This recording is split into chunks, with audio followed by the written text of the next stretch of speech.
Bentar ya, suruh fotokopi dulu, ada motor lewat.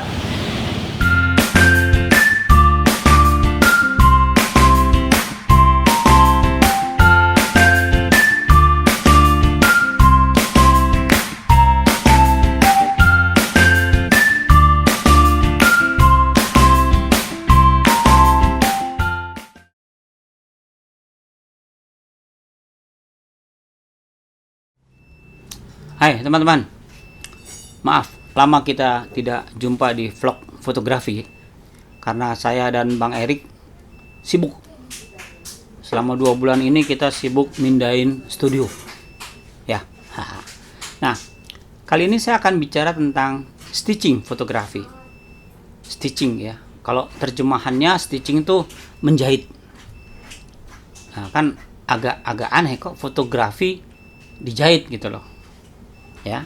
Nah, stitching fotografi itu sebetulnya terjadi karena kita memotret menggunakan lensa yang sudutnya sempit, sementara yang mau kita potret adalah pemandangan yang atau objek yang sangat luas. Gimana kita memotret, taruhlah pemandangan alam dengan view yang bagus, tapi kita tidak membawa lensa yang sudutnya lebar. Nah, teknik stitching fotografi ini kita pergunakan. Jadi stitching fotografi, kita potret pemandangan yang luas itu, jepret, jepret, jepret, jepret, sehingga ada rangkaian gambar. Di situ kita gabungkan. Nah, ini yang disebutnya stitching, menjahit. Sehingga nanti kita dapat pemandangan yang bagus atau panorama. Ya, bentuknya bukan lagi 3x4, tapi bisa lebih dari 3x4. Dan hasilnya jauh lebih bagus karena gambarnya tidak jadi kecil-kecil, karena sudut pandangnya sempit-sempit semua. Itu stitching fotografi, motretnya.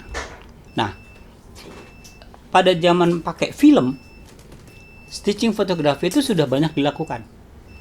Potret, jepret, jepret, jepret, cetak dengan catatan dengan kondisi cahaya yang sama, cetak warnanya yang sama, lalu dijejer, disambung-sambung,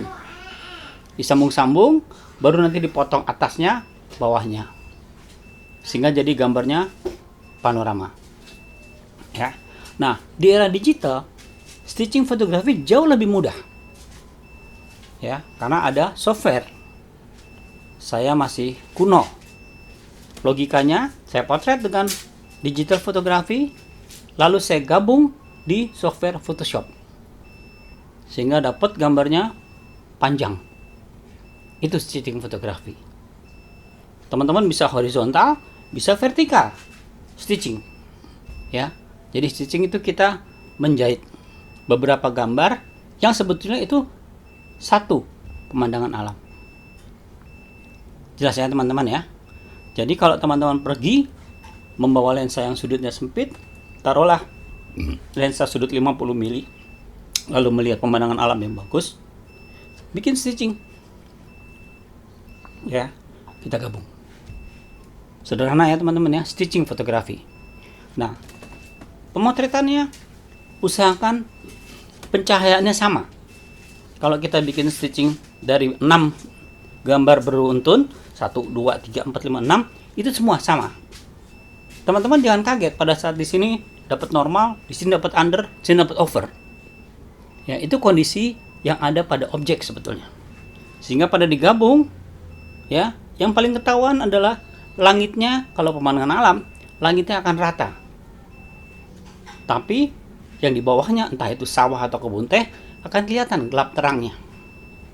Itu stitching fotografi.